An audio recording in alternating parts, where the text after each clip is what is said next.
बहुत समय पहले की बात है। पुराने समय में एक बहुत ही खूबसूरत सा राज्य था जहाँ की प्रजा बहुत खुशहाल थी।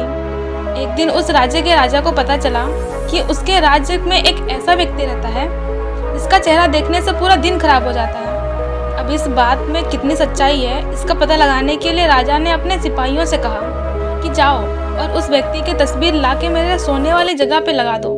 राजा का आदेश पाकर सिपाहियों ने उस व्यक्ति की तस्वीर लाकर राजा के बेड के जस्ट सामने लगा दिया। अगली सुबह राजा सो के उठा तो सबसे पहले उस व्यक्ति की तस्वीर देखी। उसके बाद अपने दैनिक दिनचर्या में निकल गए।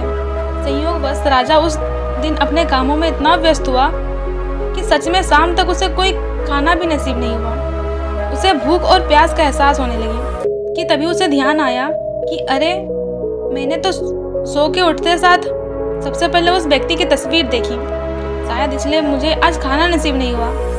राजा सोचने लगा कि सच में वह व्यक्ति बहुत ही डेंजरस है। उसने सिपाही को फौरन आदेश दिया कि जाओ और उस व्यक्ति को पकड़कर फांसी चढ़ा दो। अगली सुबह उस व्यक्ति को पकड़ा गया। पूरे राज्य के सामने राजा, दरबारी, मंत्री और राज्य के सारे लोगों के सामने उस व्यक्ति को फांसी दी जाने लगी। सारी तैयारियां हो चुकी थी।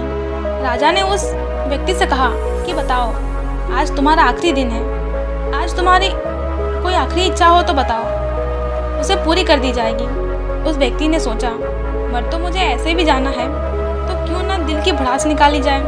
उसने उदास मन से कहा कि महाराज, आपने यही सुना है ना कि मेरा चेहरा देखने से लोगों का दिन बुरा जाता है, पर मैंने जीवन में पहली बार आपकी शक्ल देखी है और मुझे फांसी की सजा हो रही है। तो बताइए, मुझसे बड़ी पनौती तो आप खुद हैं।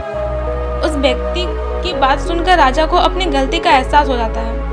राजा सोचने लगा कि सच में मुझे ऐसा नहीं करना चाहिए था, और उस व्यक्ति की तर्क क्षमता को देखते हुए राजा ने उसकी फांसी रुकवा दी और उसे अपने राज्य में अपने सलाहकार के रूप में रख लिया। दोस्तों, इस कहानी को सुनने के बाद मुझे कबीरदास जी का वो दोहा याद आ गया, बुरा जो देखन मैं चला, बुरा न मिलिया कोई, जो दिल खोजा आपना, मुझसे बुरा ना कोई।